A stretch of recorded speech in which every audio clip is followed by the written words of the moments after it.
An old woman sits in the sun beside an empty chair and a worn-out book. No one knows her name, but anyone who's ever been tired has likely sat in one of her chairs.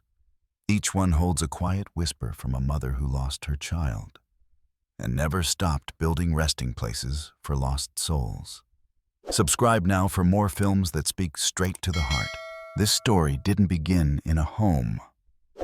It began on a dusty road, where an old woman stopped to build what the world had long forgotten, a place for weary souls to rest. Golden light leaks through the haze of late afternoon in the outskirts of Kumasi, Ghana. The air is dry but heavy with the lingering scent of wood smoke and old earth. A gust of wind pushes dust across the dirt path, revealing the crooked silhouette of an old woman dragging a plank of discarded wood. She is hunched. Her back curves like a worn comma.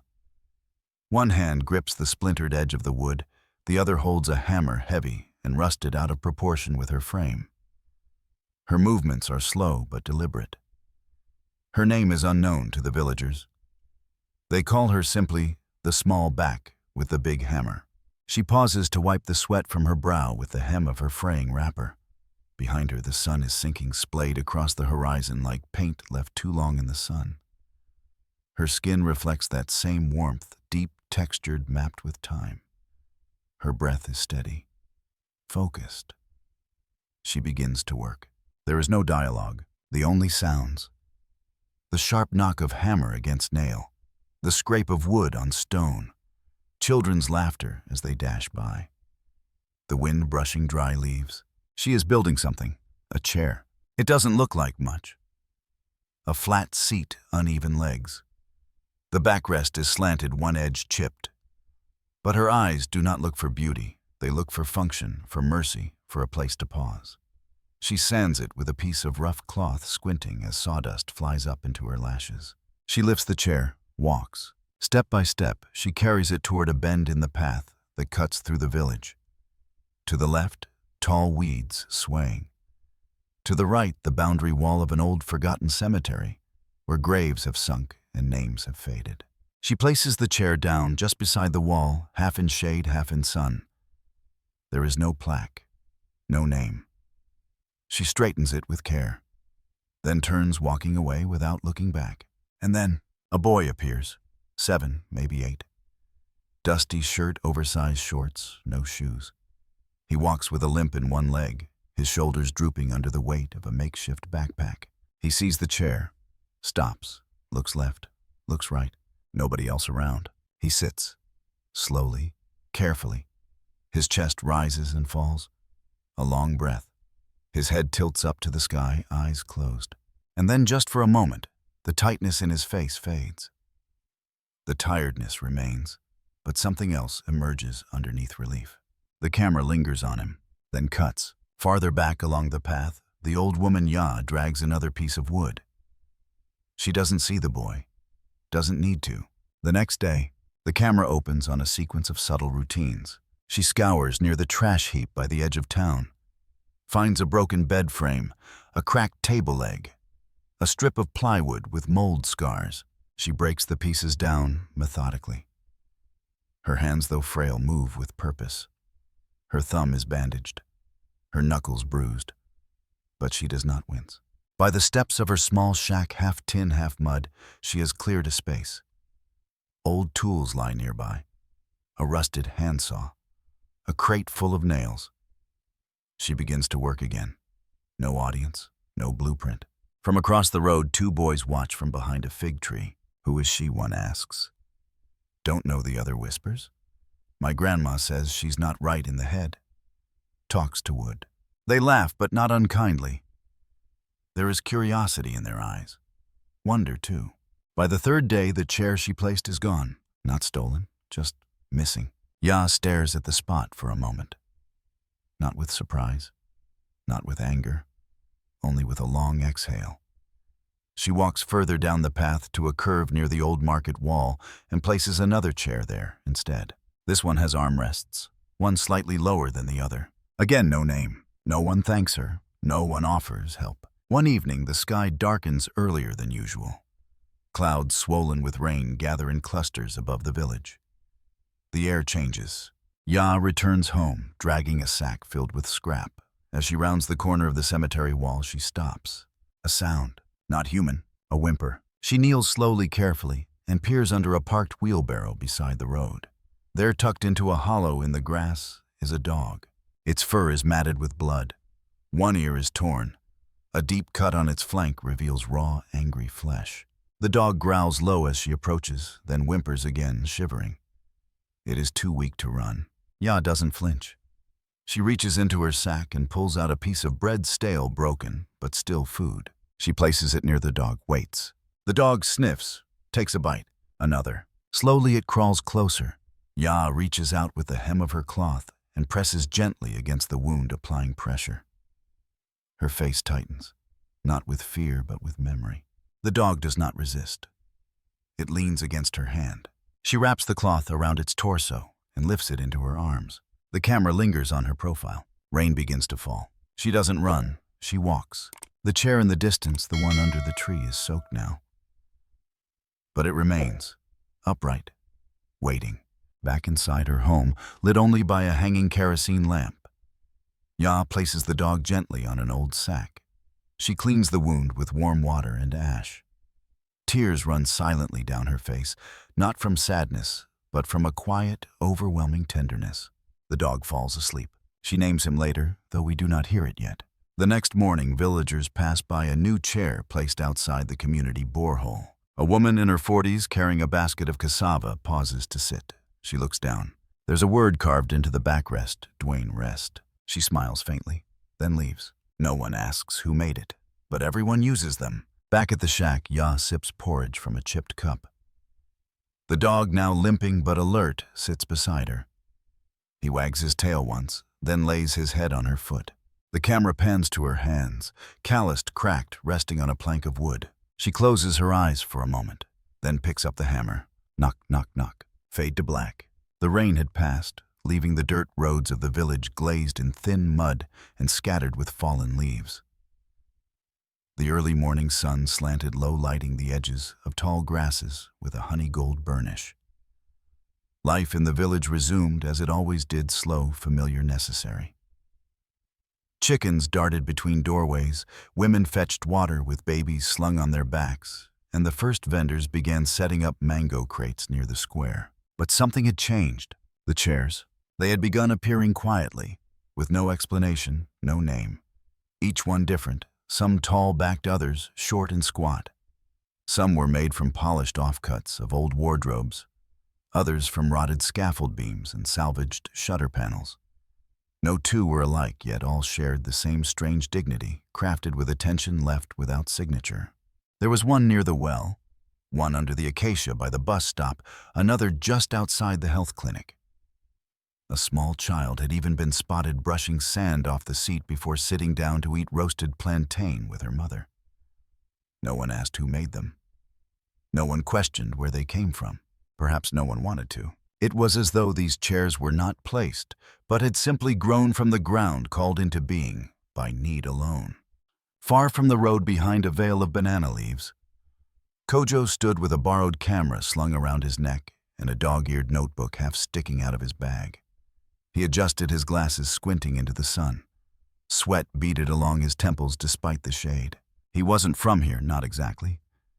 Kumasi-born, yes. But his father had grown up in this village, though he never spoke much about it. Kojo only came now for his architecture internship. He was documenting examples of informal public infrastructure in peri-urban areas for his final year portfolio.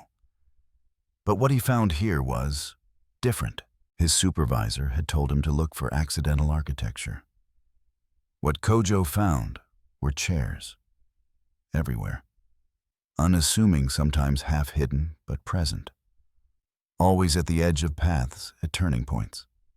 Never in the center, always there when needed. It unnerved him and intrigued him more than he could say. He took photos, dozens of them. Angled shots to capture the grain of the wood, close-ups of the nails driven in crooked lines. Wide compositions with people casually resting, a farmer wiping his brow. A girl nursing a scraped knee, a grandmother adjusting her headscarf. Still, no one mentioned them. He asked a woman at the borehole once, careful and polite. "Do you know who makes these chairs?" he asked in Twi. She looked up puzzled, then smiled. What chair? That was the first time Kojo felt the prickle of something deeper. He knew then this wasn't just a curiosity. It was a story. That night, under the flickering light of a mosquito coil, he wrote the title at the top of a fresh notebook page. Unnamed Interventions. The Silent Art of Public Kindness. It wasn't long before Kojo saw her. He was walking back from photographing a chair near the overgrown path to the cemetery when he heard the knock. That sound hammer against wood echoing faintly unevenly, like a heartbeat. He ducked behind a cassava hedge and peeked through. There she was, the old woman, small frame, barefoot, wrinkled hands gripping a hammer nearly as long as her forearm. A tattered blue headscarf tied neatly above her ears.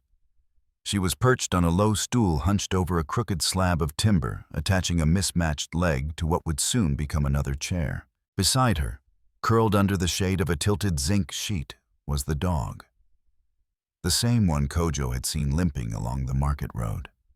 Thin, tan-colored one leg, dragging slightly behind the others. It was missing part of its ear. But it looked calm, fed, watching her.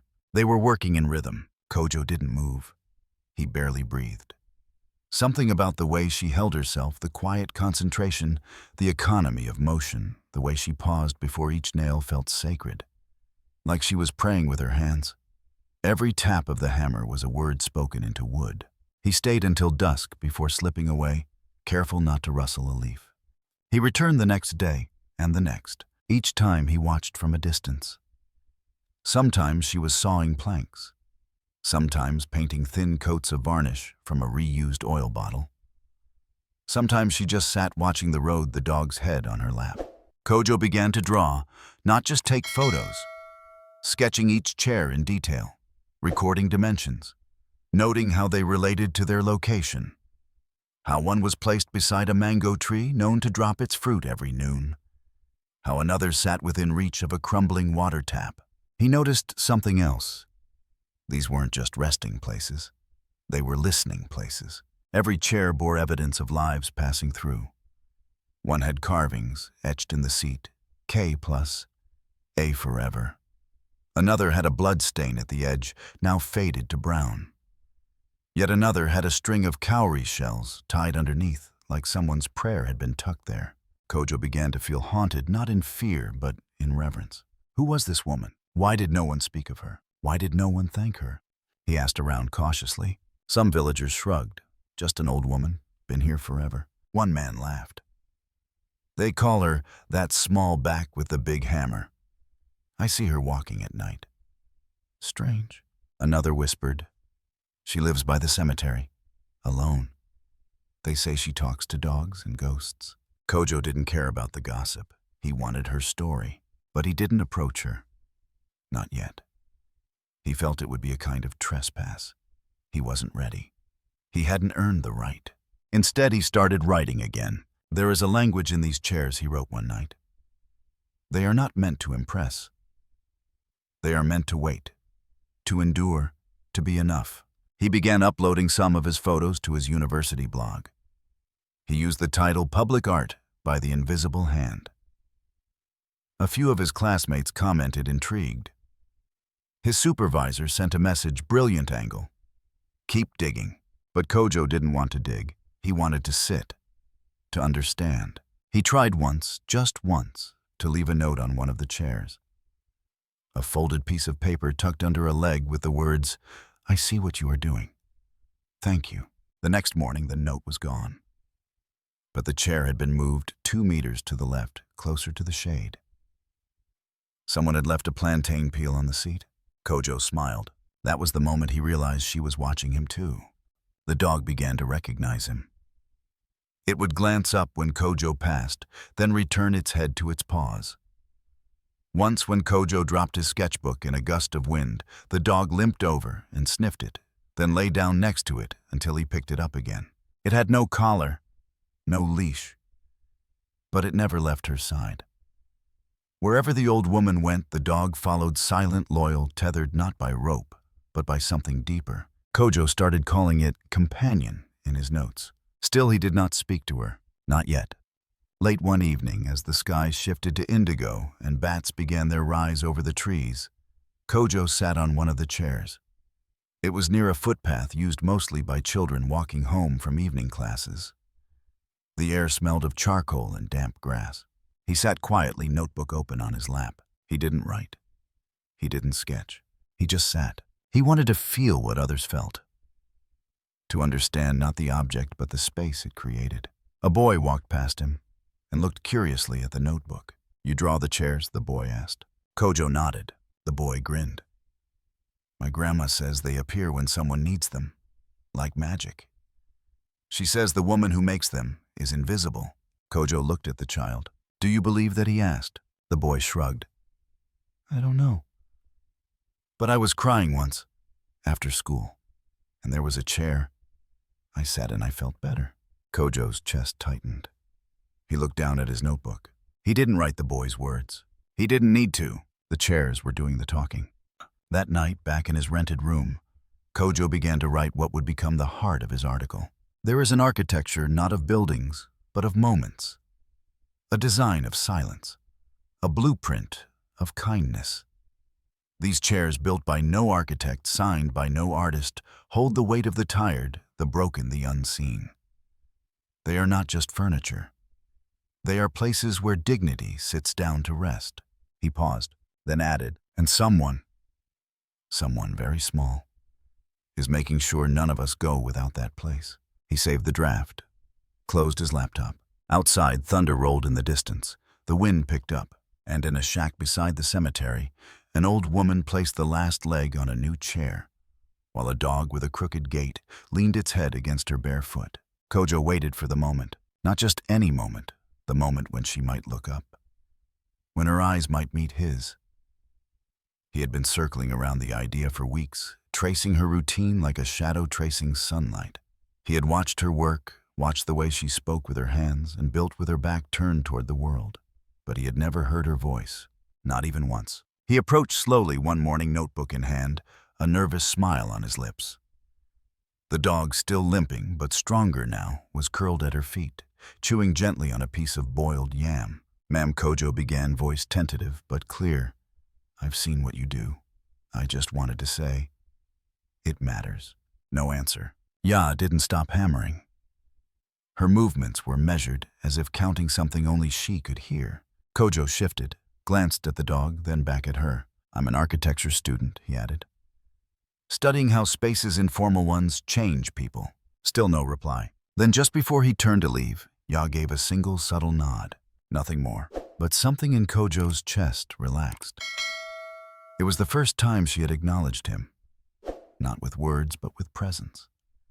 That nod was not a dismissal. It was a permission.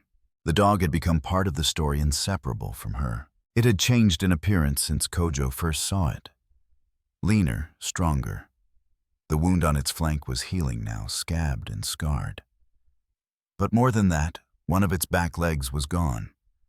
Cleanly severed above the joint, the fur now growing back in uneven tufts around the stump. He had asked one of the roadside vendors what happened. "Baited trap," the woman replied. "Up by the bush line, probably meant for bush meat. It nearly died." "And the old woman?" Kojo asked. "Carried it home in a sack," she said. Didn't even flinch. That night, Kojo walked the outer path to her shack and left a small parcel sugar bread, a note, and a small bottle of antiseptic. When he returned the next day, the items were gone. The chair on the porch had been moved, slightly rotated, as if it had turned to face the road. Ya never said thank you. But she didn't have to. One day she spoke not to Kojo, but to the dog. "Aboagi," she said softly, brushing a patch of dirt from its fur. "You were not supposed to survive, but you did." Kojo, standing within earshot, froze. He knew enough Twi to understand the name. Aboagi, the one who survives. The survivor. Rain. It came hard and fast one late afternoon, catching the village off guard. The kind of downpour that turned roads to rivers and roofs into percussion instruments. Ya had been out placing another chair near the small wooden bridge. She didn't run. She never did. Kojo watched from across the street beneath a rusted awning, camera in hand. Ya walked slowly, a strip of cloth tied around her head to shield her eyes. One arm balanced the chair on her shoulder. The other gripped a stick that doubled as a guide through the slick mud. Aboagi limped beside her, his 3 legs kicking up muddy splashes with every step. He was soaked, trembling, but focused eyes locked on her heels. Kojo pressed record. The frame was imperfect, shaking with his breath and the falling rain, but what he captured was real. The chair was set down. Ya adjusted its legs, using a flat stone to level it.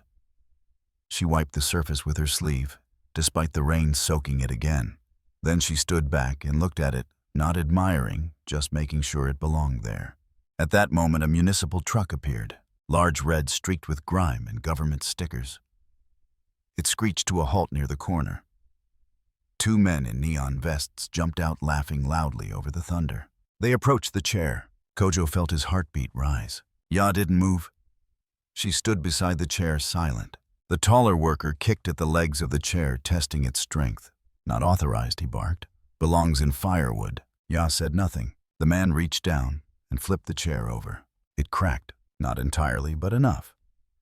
One leg snapped at the base. The seat rolled into the ditch. Aboagi barked, once high, sharp, protective.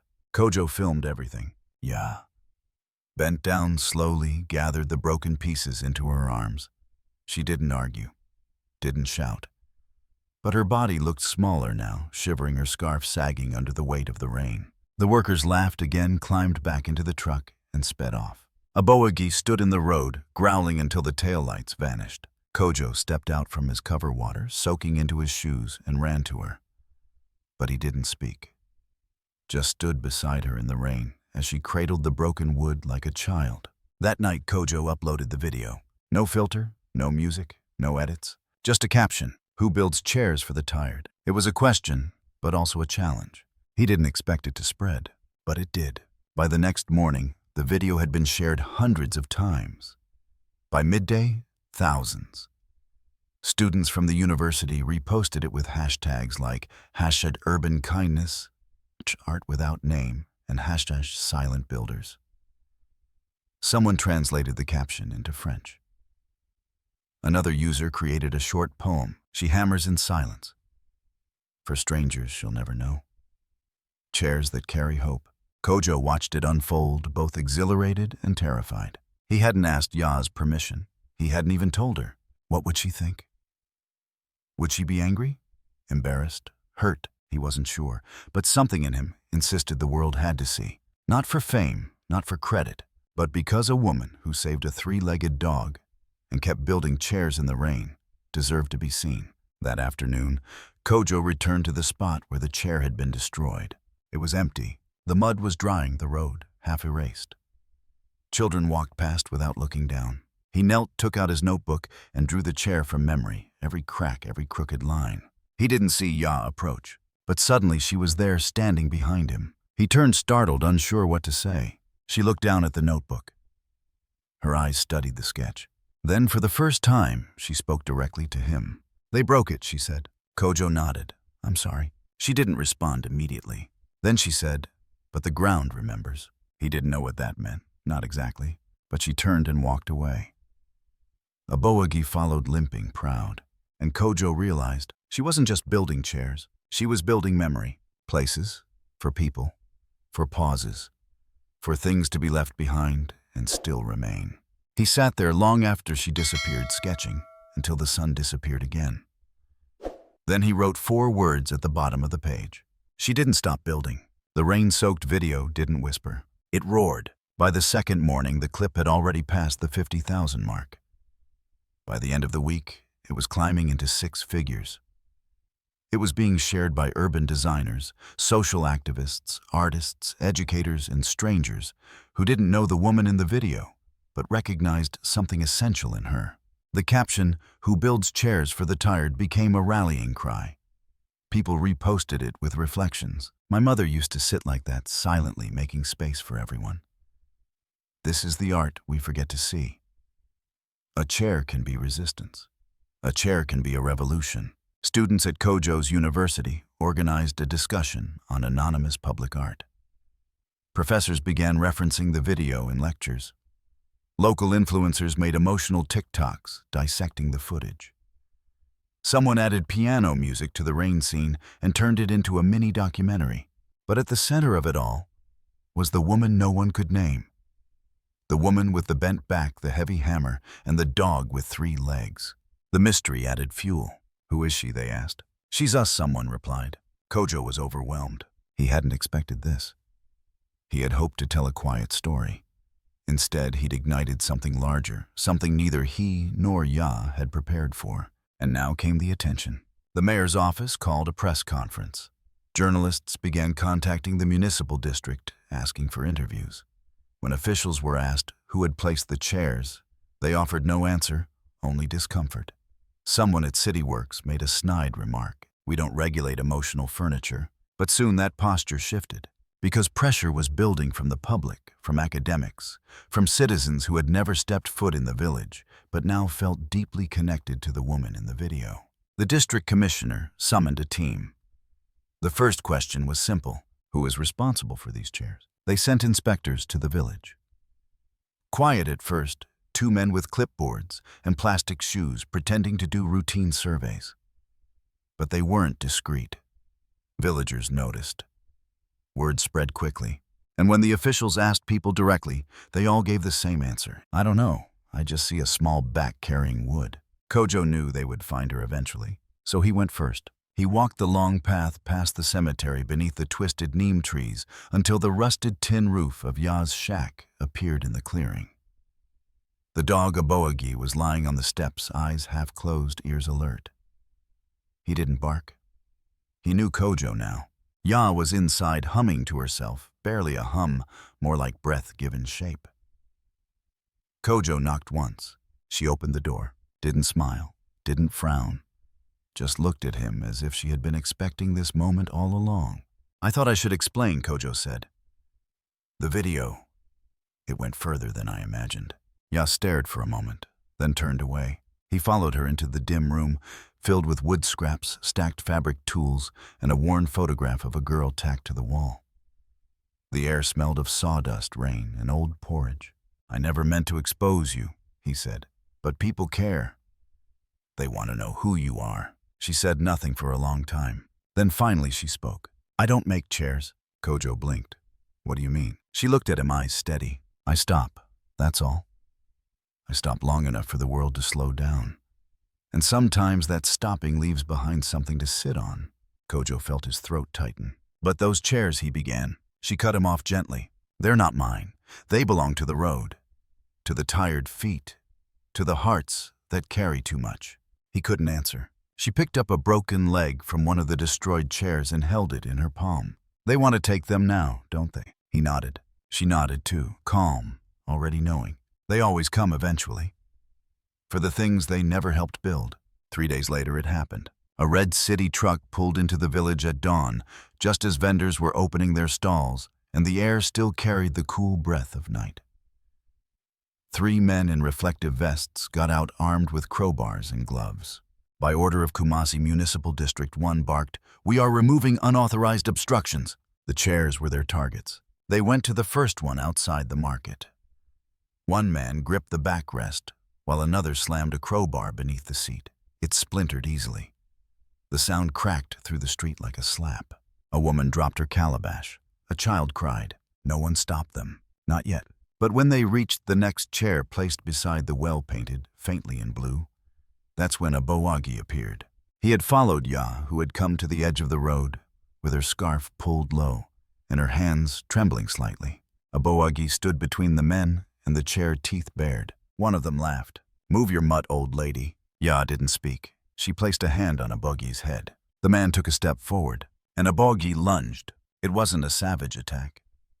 It wasn't bloodthirsty, but it was sudden, precise. He bit the man's ankle and held on, growling, deep, low, protective. The worker screamed and swung his crowbar. Ya threw herself between them. The crowbar missed the dog but struck the chair instead, shattering the side panel. Aboagi released and retreated. Blood marked the worker's sock. Ya crouched beside the dog, whispering in Twi, calming him. People began gathering. Voices rose. Leave her alone. She built these chairs for us. You didn't care until it went viral. Phones came out. Cameras clicked. Someone began live streaming the scene. Kojo arrived breathless, having run from his uncle's farm. He saw the crowd. The truck. Ya in the dirt, her hand on a buggy's back. He pushed forward. "She's not breaking any laws," he shouted.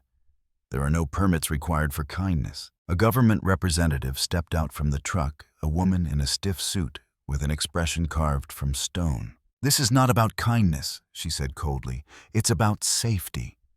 Liability. Order." Kojo snapped. "Order," he spat. "Is that what this is? Tell me what's more dangerous, a chair for someone to rest on, or a government too afraid of what it didn't authorize?" The woman's lip curled. "You're interfering with public works." He stepped closer. "And you're destroying a public good." For a moment, the world held its breath. Then someone clapped, then another. Within seconds, applause rose from the crowd, low at first, then louder. It wasn't joyous. It was defiant. The woman turned back toward the truck. "Withdraw for now," she ordered the workers. "We'll escalate through legal means." The truck reversed slowly, tires grinding into the dirt. The injured worker cursed under his breath. Blood stained the road behind him. Ya didn't move. She stayed crouched beside a boagi, stroking his fur, whispering his name like a lullaby. That night, Kojo sat with her under the zinc awning. Rain tapped on the roof again. The dog slept nearby, bandaged paw lifted slightly. "I never asked you," he said quietly. "Why you named him that?" Ya exhaled slowly. "Because everything in this world tries to break the small. The soft. The quiet." She paused. "But sometimes, the small survives." Kojo looked at the chairs lining the road. One had been mended already.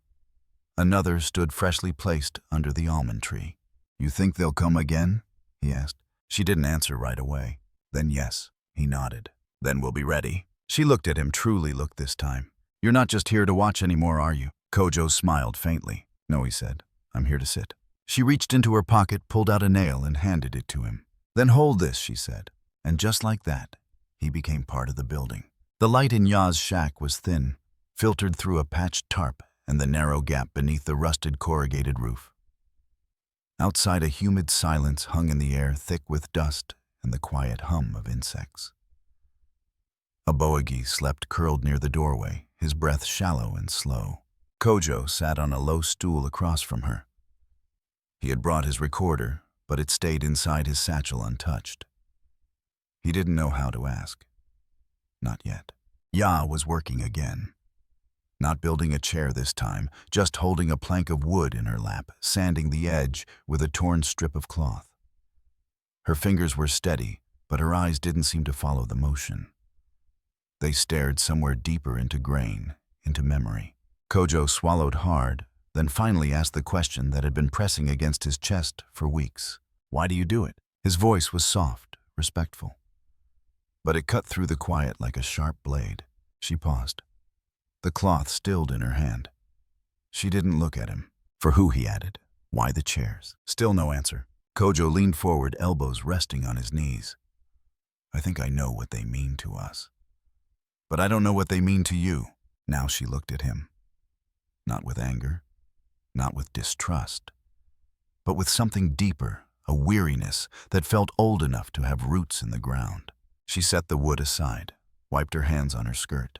Then wordlessly she reached up to a small shelf above her workbench and took down a cloth bundle. It was bound with a fraying ribbon. She untied it slowly, carefully. Inside was a photograph, burnt at the edges. The heat had curled the corners, singed one side of a young girl's face. But the eyes were still visible, clear, bright, full of mischief and promise. Ya held it in her palm like something sacred. "She was 11, she said at last. Her voice was hoarse, like it hadn't carried that name in a long time. "My daughter, her name was Adubia." Kojo sat still, barely breathing. Ya didn't cry. Her eyes remained dry. But her voice carried the weight of 100 storms. She was walking home from school. The sky had turned like it does here. Thunder with no warning. Rain so thick it makes the road vanish. She paused, looked at the photo again. She slipped, fell. The roadside was narrow, the ditch deep. A car came too fast for anyone to see her, too fast for him to stop. She turned the photo over. On the back, someone had written the name and a date. The ink had bled with moisture. She didn't die instantly, Ya whispered. That's what haunts me. Kojo felt the breath catch in his lungs. She laid there bleeding, not far from a shop. A woman inside heard the sound, looked out, closed her door. Kojo's throat tightened. What? She said later she thought it was a goat being hit, Ya said. Her hands gripped the photo tighter. Didn't want to get involved. No one stopped. No one touched her. She lay there almost 30 minutes, until someone passing on a motorbike saw the body. Kojo couldn't speak. She was still alive, Ya said. When they lifted her, she whispered 2 words. She looked at him now, her eyes not angry, just hollow. Too tired. Kojo felt the words strike like lightning through him. She said, too tired. Not help me, not mama, just too tired. Ya closed her eyes, bowed her head. I don't think it was her body that was tired, she said. I think it was her spirit. Her belief that someone would stop. She wrapped the photo again, tied the ribbon. I buried her 2 days later, under the tree outside town, the one with the crooked root. That's why I never left this place. That's why I started stopping. Kojo's voice finally came barely a whisper, stopping. Ya nodded. If the world's going to run past the hurting, then someone has to stay still. Someone has to leave something behind. She reached for a lump of soft charcoal beside her bench. Pulled another plank of pale wood from beneath the table. I tried to carve her face once, she said. But carving is slow, painful, so I draw instead. Every few weeks I start again, because I forget what her eyes looked like, and I can't let that happen. She began to sketch, not with flourish, not with drama, with simplicity, deliberate, each stroke an act of remembering. The eyes first, then the curl of a cheek, the beginnings of a smile. Kojo reached into his satchel and quietly pressed the recorder on. It clicked once. He didn't ask her permission. He knew better, but he held the device like it was glass, fragile, reverent. He watched her hands move dusty with charcoal. She didn't look up. When I place a chair, she said, I imagine her walking again. Stopping for a moment. Sitting, breathing. I imagine her being seen, not passed by. The sketch took shape. Imperfect but alive. I don't build for the living, Kojo. I build for the forgotten. She put the charcoal down, stared at the face she had drawn. Then gently she traced one line with her fingers, smudging it slightly. To be tired, she murmured, should not be a death sentence. Kojo couldn't hold back anymore. The tears came slow at first, then stronger. Not loud, just steady. He covered his face. I'm sorry, he said, voice cracking. I didn't know. Ya looked at him. Her voice softened. You're not supposed to. Not all stories wear signs. Some just sit quietly waiting to be asked. Kojo took the recorder, stopped it. Then carefully, he slid it into his pocket. I want to help, he said. Not just tell your story. Help carry it. Ya didn't nod, didn't answer. She stood, walked to the door, looked out at the road, then spoke. Tomorrow I'll build again. You can come. Then she added almost as an afterthought, but you'll need your own hammer. Later that night, Kojo lay in bed with his notebook open, unable to write. The pages stared back at him, blank and expectant. He couldn't find words for what he'd heard, not yet. Instead, he drew. A chair slightly crooked, a pair of small feet beneath it, a hand resting in the lap, and in the background, a tree with a crooked root. Above it, he wrote the name, Aduba, and beneath it, for the tired, for the unseen, for the ones no one stopped for. Kojo never intended to become a voice for anything larger than a story. But the story had chosen him, and it refused to stay small. His article, The Small Back and the Heavy Hammer, Informal Kindness in Ghanaian Public Space, was picked up first by a regional design blog, then by a West African architecture journal, and within a week excerpts were reprinted in the Daily Graphic and Modern Africa. It struck a nerve. Not because it was eloquent, but because it made people feel something in a world that had made them numb. The photos, black and white high contrast, showed chairs that leaned cracked, endured. They showed Ya's hands, resting on wood like a prayer. And they showed a Boagi, always watching, always present. People called her the chairmaker of Kumasi. Some called her an artist, others a social philosopher. Some whispered she was a mystic. But all agreed on one thing: she had done more for public space than most departments had done in decades. And that was a problem. Inside the district municipal hall, the air was tense with disagreement. A large screen displayed the headline from Kojo's article, projected for all to see. Rows of suited officials sat stiffly, flipping through copies, lips tight, eyes flicking across the room. "She's an old woman placing chairs in alleys," said one commissioner flatly. "And now we're treating her like she invented sanitation. She didn't just place chairs," another corrected, pushing her glasses up her nose. "She created a pattern of spontaneous refuge. It's design through empathy. It's illegal." A third snapped. "Public property, public liability.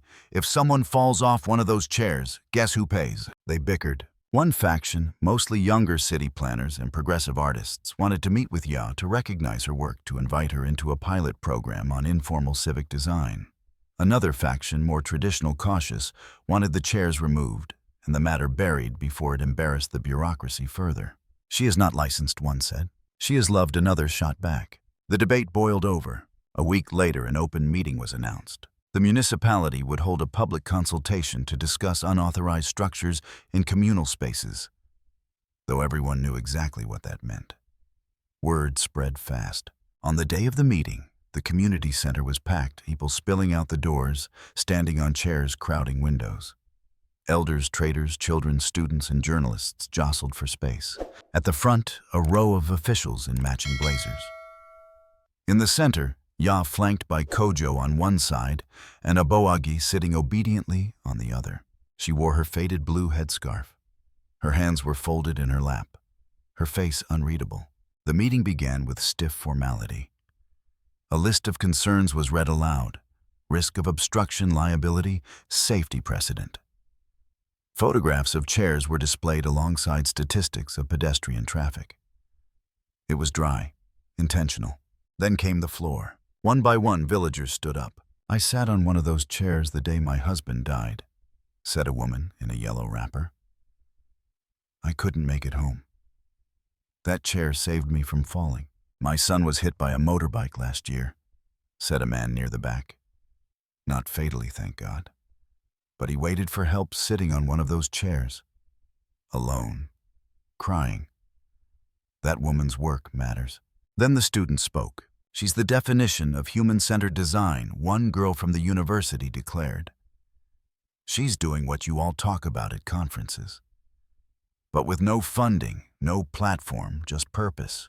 Applause erupted, but not from the panel. The commissioner in charge of public works leaned into his mic. "Emotion is not policy," he said coolly. "We must govern by code, not feeling." Kojo stood. "No one's asking you to legalize feelings," he said.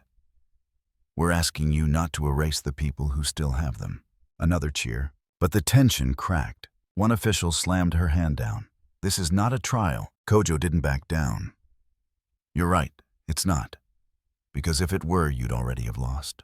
Ya had not spoken. Until now. She stood. The room quieted. She didn't raise her voice, but her words carried like a bell through smoke. "I built nothing," she said. "I only stopped. I stopped where no one else did. I left a place behind for those too tired to go on. And somehow, that became dangerous." She looked toward the panel. "If stillness is your enemy, then maybe you should ask yourselves what you're running from." She sat back down. Silence. Even the hardliners didn't know what to say. But the conflict wasn't done. 2 days later, the trucks returned. No warning, no notice. They arrived early before dawn, when the roads were empty and the chairs were unmanned. They carried municipal seals and a new order, signed by the commissioner: confiscate all unauthorized street fixtures pending review. They worked fast. Chair by chair, they gathered them up, tossed into flatbeds like broken furniture, not memorials. Not mercy. Ya woke to the sound of an engine. From her window she saw the wood piled high. Her chairs hers, and not hers, stripped from the roads. She ran, a bogie behind her. She reached the road as the final truck rolled forward, stacked with timber arms, legs, seats. She called out, not in anger, in disbelief. A bogie barked again, and then he ran. He chased the truck. His 3 legs hit the dirt hard again. A flash of tan against the morning haze. A bogie screamed, but he didn't stop. He caught up near the junction. The truck didn't see him. The driver turned, suddenly dodging a pothole. The rear tire clipped the side. The sound was small, but Ya heard it like thunder. Kojo, running from the hilltop path, saw the blur of it, a bogie rolling once, then still. The truck didn't stop. Ya collapsed beside the dog, hands trembling. Dirt coated his fur. His chest rose and fell, but his eyes fluttered, unfocused. No, she whispered. Not you. Not again. Kojo dropped to his knees. Blood seeped beneath a bogie's shoulder. One paw twitched. He was alive. Barely. We need to get him to a vet, Kojo said, pulling off his shirt to cradle the dog. But Ya couldn't move. She was somewhere else now. Some memory, some echo. Adubia, she whispered. Then louder. Adubia. Kojo met her eyes. It's not the same, he said. We won't lose him. Together they lifted a bogie wrapped in cloth, trembling with pain. As they carried him down the road, villagers emerged from homes. No one spoke. But someone began dragging a chair from behind their house. Another from a shed. A third from under a table. Within minutes they lined the road with new ones. Each one crooked, unfinished, but placed with purpose. The message was clear. We will build again. Later that evening at the hospital for animals, on the edge of Kumasi, Kojo sat outside while the vet worked inside. The sky had turned pink with dusk. Ya sat beside him, her hands clasped together. Finally he spoke. This will be bigger now. After this, they can't erase you. I don't care about being seen, she said. He turned. What do you care about? She looked through the trees. Her voice was low. I just want them to have a place to rest before they disappear. Kojo nodded, then opened his notebook and began writing again. The waiting room was quiet, but inside Ya's chest a storm howled. She sat still on the wooden bench outside the veterinary emergency room, arms wrapped tightly around herself, as if holding in all the pieces threatening to fall apart. Her wrapper was stained with blood, a bogie's blood, and her hands shook though the night had grown warm. Inside, beyond the blue curtain and stainless steel doors, the vet worked. They had said nothing definitive, only, he's still breathing. We'll try. Ya had not said a word since they arrived. Kojo sat beside her, keeping space between them. Not from detachment, but reverence. Her grief was sacred now, too full to be touched by words. And then it happened. A sound cracked out of her that did not sound human. Not a cry, a collapse. She leaned forward and wept openly, loudly, the way a dam finally gives way after years of pressure. Her shoulders convulsed, and she covered her mouth as if trying to pull the sobs back inside. Kojo didn't move. He simply reached over, placed his hand on her back, and left it there, light but present. A nurse passing by paused, stared, then turned away respectfully. The chairmaker of Kumasi was breaking. Not because of public ridicule, not from political pressure, but because the only living being who had followed her without question was now somewhere between life and silence. Word of what happened spread faster than Kojo imagined. By morning, the story had taken over local feeds. Dog of the chairwoman injured in government raid. Someone had posted a shaky video of a bogie chasing the truck, slowed it down, overlaid it with somber piano music. The clip ended with Ya holding him, whispering. It reached further than any policy debate ever had, and this time it wasn't just anger, it was love. Donations poured in. First from the village, small bills, bowls of maize, scraps of cloth to help wrap wounds. Then from strangers. A university professor created a fundraiser labeled, "Let's Help a Bogie Walk Again."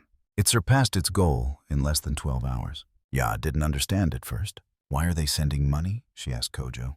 For him, he replied. She frowned. They don't know him. They know what he means. The vet came out mid-morning. He lost more blood than we thought, she said gently. but he's strong. We repaired the rib fracture. We had to amputate more of the shoulder, but he'll live. Ya placed her hand over her heart. He'll limp forever, the vet added. Ya shook her head. He already did. When they brought Aboagi out wrapped in a blanket, eyes glazed but awake, Ya took him in her arms and held him like a child. For the first time in her life, she said thank you to a stranger and meant it with her whole body. Kojo stood nearby recording nothing. Some things were too sacred to capture. 2 days later, Kojo received a call from the mayor's office. We'd like to meet with Ms. Ya, the voice said. Not disciplinary. A conversation. Kojo didn't tell her right away. He waited until she had finished bathing Aboagi and tucking him into the pile of old cloth he liked to nest in. When he finally told her, she looked at him for a long time, then said, if they want to see me, I'll bring them something to look at. The city office was colder than Ya expected. Modern walls, glass, metal chairs without soul. Kojo escorted her through the lobby, the receptionist's eyebrows rising slightly at the sight of the elderly woman with her charcoal-smudged wrapper and the hand-drawn folder clutched to her chest. They entered a high-ceilinged boardroom where the mayor, a man in his 50s, with a tired elegance about him, stood to greet her. Madame Ya, he said with respect, thank you for coming. She nodded once. Kojo sat beside her. The room was filled with AIDS policy advisors and media liaisons. They all waited unsure how to begin. The mayor gestured to a chair. You've become quite the icon. I never asked to be, she replied, voice steady. But I didn't run away when it came. The mayor smiled faintly. There's division in the council. You've caused discussion. I didn't mean to, she said. But maybe discussion is overdue.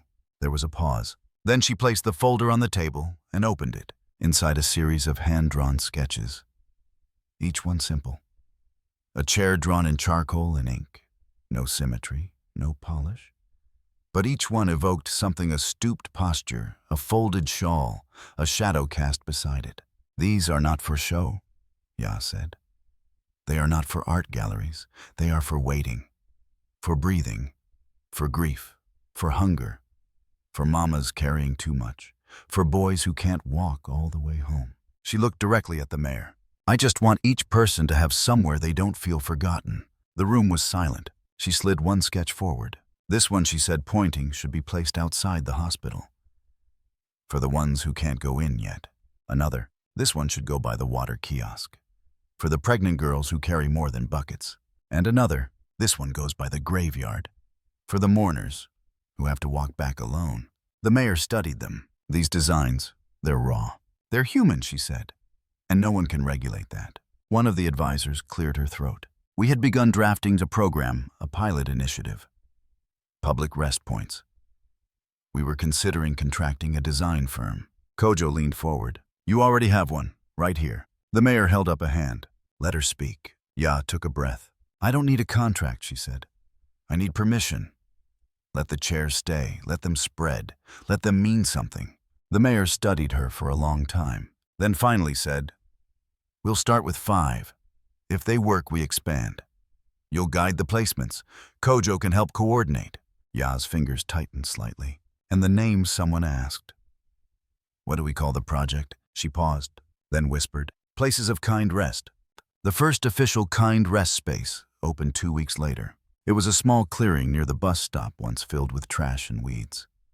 Now, swept clean. One of Ya's chairs placed under a small corrugated awning.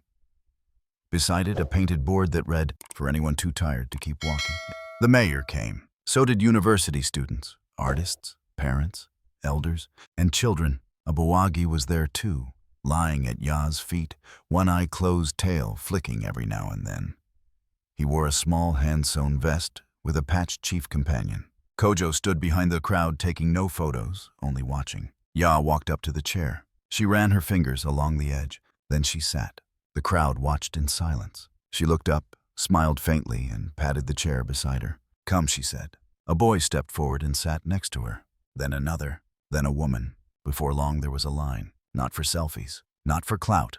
But for a place to rest and remember that someone had made it for them. That night, Kojo returned to the shack where Ya was brewing millet porridge. He handed her a folder. What's this? She asked. He grinned. "The city wants to publish your designs in a catalog. Not as blueprints, but as inspiration." She opened it. Inside, each of her sketches had been scanned and cleaned. But the smudges remained, the edges still raw.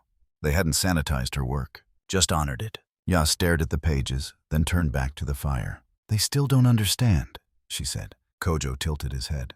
"Understand what?" She looked at Abogi, then at Kojo, then at the sky, that it was never about chairs. He waited. She stirred the porridge slowly. It was always about seeing people before they disappear. The sun filtered through the mango trees like a quiet blessing. In the open yard behind Ya's shack, the sound of wood being sanded echoed with slow, thoughtful rhythm. A new group had gathered. Kojo stood among them, 6 architecture students from Accra, notebooks in hand, eyes wide with curiosity and reverence. They weren't here for lectures. They were here to learn from hands, not slides. Ya sat under a woven shade cloth, her frame smaller than before, a shawl wrapped around her shoulders, even in the midday heat. Her voice had grown thinner, but when she spoke, no one interrupted. "No ruler, no tape," she said, pressing a pencil to a plank. "Measure with your eye. Measure with your memory. A chair is not for perfect lines. It's for crooked spines and tired legs." The students listened like disciples. Some wrote. Others simply watched. Kojo leaned against a post nearby, proud but silent. This wasn't his space. It was hers. He had simply opened the door for others to sit, and among the students kneeling in a corner with her sleeves rolled up and determination etched across her brow was Amma.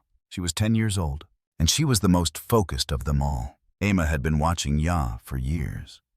From a distance, at first peeking through the slats of her grandmother's fence, seeing the old woman carry wood-press nails, talk to the dog like it understood every word. When the chairs began appearing around the village, Amma was one of the first to sit on them. Barefoot legs, swinging, scribbling poems in a ragged schoolbook. She never asked to be taught. She simply began helping. She swept the workshop floor. She handed Ya nails. She learned the difference between the heavy hammer and the gentle one, between wood that creaked and wood that sang. One day, Ya handed her a plank and said, "Show me what you think a chair should be." Amma worked for 2 days. No help, no sketches. When she finished, it was crooked, slightly wobbly, one armrest too low, but it stood. She placed it beneath the old mango tree where she and her late father used to rest during Harmattan. Then with a piece of charcoal, she etched 4 words into the backrest. "For the lonely ones." Ya saw it the next morning. She said nothing at first. Then she sat in it. It held.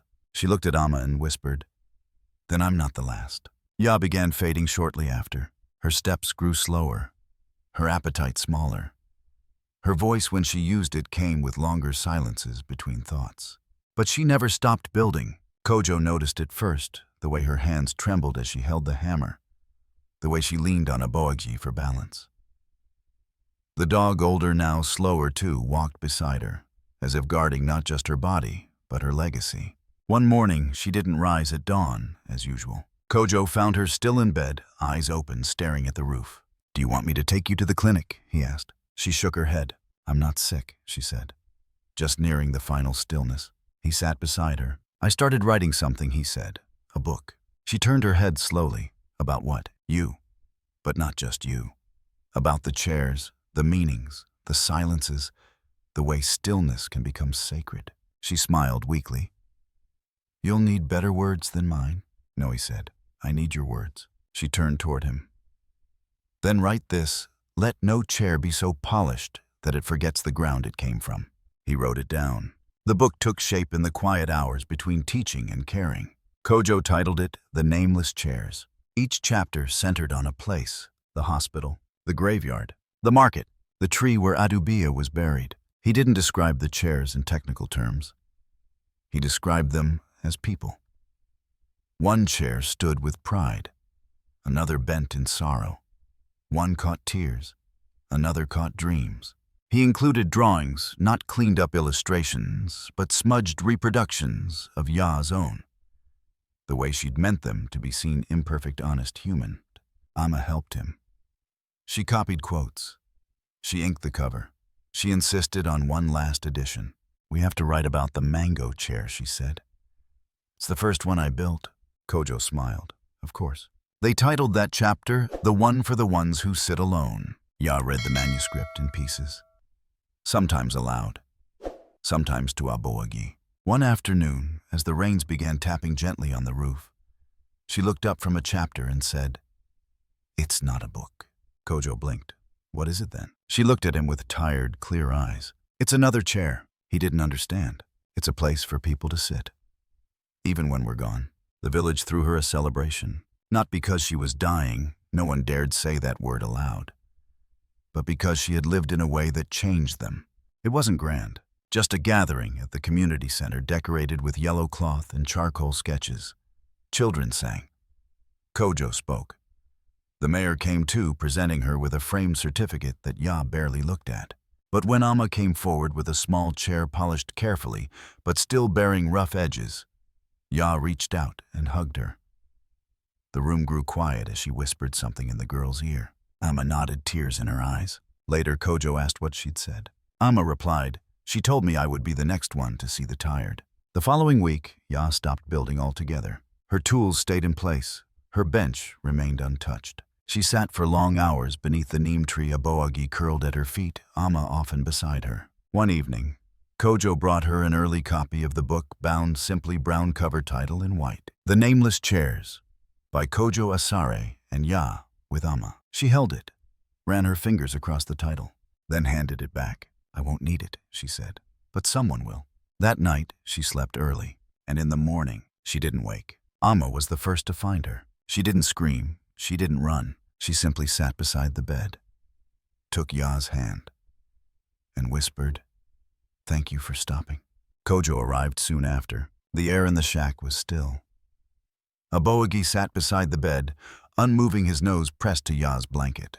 They buried her under the mango tree, beside the first chair Amma had made. No tombstone, just a wooden plaque carved with care. "Here sits one who stopped." A week later, the first public library in the district received a donation from the university, a full exhibit of sketches and chairs inspired by Ya's work. The gallery space was quiet, painted in earth tones, lit by soft yellow lights. At the center stood the mango chair, and beside it a plaque with Amma's name now listed as apprentice chairmaker. Outside visitors sat on replicas placed around the library garden. They didn't talk much. They just sat. Kojo's book became a minor phenomenon, not for sales, but for stillness. Book clubs read it. Social workers shared it. Cities across the region contacted Kojo for design guidance. But he always said the same thing. Ask the girl by the mango tree. Amma had begun teaching already. Not just woodwork, but the philosophy behind it. No chair without purpose, she'd say. No rest without respect. Children carved names into planks. Elders added prayers to armrests. One young boy created a bench and said, "This one's for my uncle who drinks too much, so he has somewhere to sit before he forgets himself." Amma simply nodded. "That's a good chair." Years later, in a city much bigger than the village, a journalist asked Kojo, "Do you think Ya knew she was changing the world?" Kojo smiled. "No," he said. "She didn't care about changing the world." He paused. "She just didn't want people to disappear in it." And beside him, Amma, now taller, wiser, and always carrying charcoal under her nails, added, "And because of that, they didn't." She left the world the way she lived in it, quietly, gently, without needing to be noticed. It was Kojo who found her just before dawn. The sky was still heavy with night. Aboagi lay curled beside her on the floor, head resting against the old woman's feet, breathing slow, ears twitching. She was covered with the same shawl she always wore when sitting outside. One hand rested on the seat of a small wooden chair. The first chair, the one she had never placed in the village. The one she built after Adubi's funeral. The one she kept. Kojo didn't cry at first. He just knelt beside her and pressed his forehead to the earth. Later that morning, as the sun stretched its golden arms across the village roofs, Amma arrived with a small flower. When she saw Ya's body, she said nothing, only sat on the edge of the bed, placed the flower in the fold of the shawl, and leaned against her one last time. News of Ya's passing spread like light moving across still water. Not loud, not panicked, just inevitable and whole. She had lived beyond titles. But now they came pouring in, the guardian of stillness, the mother of mercy, the architect of breath. The city council met within hours. The mayor called for a full public memorial. "We don't bury this woman," he said. "We build her." A month later, they did. It began with the chairs, hundreds of them, all made by villagers, students, strangers. Some were crooked. Some were carved with poems. Some had cloth seats made from old dresses. But each one held a piece of her. The memorial was held at Jubilee Gardens, the largest park in Kumasi. The entire southern walk was cleared, and in its place, a long path lined with chairs. Each one different, each one marked. Kojo had collected phrases from Ya's sketches, her interviews, her quiet musings over tea. Each chair bore one. "Sit before you disappear. Rest is not a weakness. The tired deserve beauty. Not all builders use bricks. I never made chairs, I made pauses. Everyone has the right to be seen. A chair remembers who sat in it." The path curved gently like a river. At the end of it stood a single sculpture, a chair carved from aged teak, slightly tilted, made to look as if someone had just stood from it. There was no figure, only absence. And at the foot of it, curled beside the pedestal, was a boagi. He had been brought by Amma. But once he saw the sculpture, he walked to it himself, sniffed once, then lay down and did not move. For hours he stayed. He did not bark. He did not flinch. He simply kept watch, as he always had. The service was open to all. There was no stage, only chairs. People sat in silence at first. Then one by one they stood and spoke. An old man with a cane. She gave me a seat outside the clinic when my knees gave up. She didn't ask my name, but she knew I was tired. A young mother with 2 children. She never judged me, even when I had nowhere to go. She just said, "Here, sit first, breathe second." A girl no older than Amma, I only met her once. She told me that even quiet people deserve loud chairs. Then Kojo stepped forward. He didn't bring notes. He simply said, "She built nothing to last forever. But everything she made has." He pointed to the rows of chairs. She believed in pausing, in not walking past, in seeing the people we ignore, starting with ourselves. His voice broke. She didn't give us monuments. She gave us places to stop being invisible. The crowd stood with him. No clapping, just stillness, just presence, just pause. The city declared that the installation would remain permanent. A living gallery of rest. Each year, new chairs would be added. No chair would be removed, only repaired. They named it the Ya Path. Weeks passed. The first rain after the memorial came soft and warm. Kojo visited the path just before sunset. Amma was already there, adjusting a seat that had come loose. A boagi was still beside the sculpture, thinner now, slower, but content. Kojo sat on a nearby bench, reached into his bag and pulled out the finished book, the final edition. He placed a copy on the seat of the carved memorial chair. No words, just the title embossed in brown leather, "The Nameless Chairs." Amma approached. "She would have liked this," she said. Kojo looked at her. "She would have told us not to get sentimental. She also would have told us to sand the armrest better," Amma added, smiling. They both laughed. Then silence. Then Kojo asked, "Do you think people will remember?" Amma didn't answer right away. She walked to a nearby chair, one carved by a child with uneven handwriting, and read aloud, "For the ones who almost gave up." Then she looked back at him. They already do. That night, a woman passing through the park with a sleeping child on her back stopped by one of the chairs. She didn't know the story. She just knew her legs were trembling. She sat down, adjusted the child, and leaned back. As she rested, her eyes caught the inscription carved in soft strokes. "No one is too small to be worthy of rest." She smiled, closed her eyes, and for the first time that day, breathed without hurry. She didn't know who Ya was, but she felt her, felt what she left behind. And in that moment, as the lamplight pooled across the path of chairs, it was clear no one had been left behind. The rain came slowly, not in torrents, but like a memory returning. It touched the leaves first, then the stones, then the wood of the chairs, until the whole path seemed to shimmer beneath the gray sky. Kojo sat alone, no camera crew, no ceremony, just a man and the sound of rain. He was older now, lines beginning to settle around his eyes, his frame heavier with time. But his back remained straight, and his hand still held something of the boy who once sketched quietly on the edge of a dirt road. He sat beneath the neem tree on one of the first chairs Ya had ever placed. The wood was dark with water, the armrests smooth from the passing of hands. Across from him, a second chair waited empty open. Kojo reached into his satchel and pulled out the book. The Nameless Chairs, 3rd edition, leather-bound, worn along the spine. He stared at it for a long time. Then, with quiet care, he placed it on the seat across from him, as if leaving it for someone not yet arrived. He leaned back, let the rain soak into his shoulders. And then through the hush of rainfall came footsteps, not loud, just enough to notice. A man, middle-aged, unfamiliar, walked slowly along the path. He held no umbrella, wore no coat. He looked lost, or maybe just weighed down by a day too long. He saw Kojo, nodded once, then looked at the empty chair. "May I?" Kojo smiled. "Of course." The man sat. For a moment they said nothing. Then Kojo spoke. "She used to say the chair decides who needs it, not the person." The man looked at him. "Who?" Kojo nodded toward the book. "The one who made them." The man picked up the book, flipped through a few pages, read a line out loud. "To rest is to reclaim what the world tries to take." He looked at Kojo. She was right. Kojo nodded. Rain dripped from the leaves, soft and rhythmic. The man closed the book, set it back on the chair, and leaned into the silence.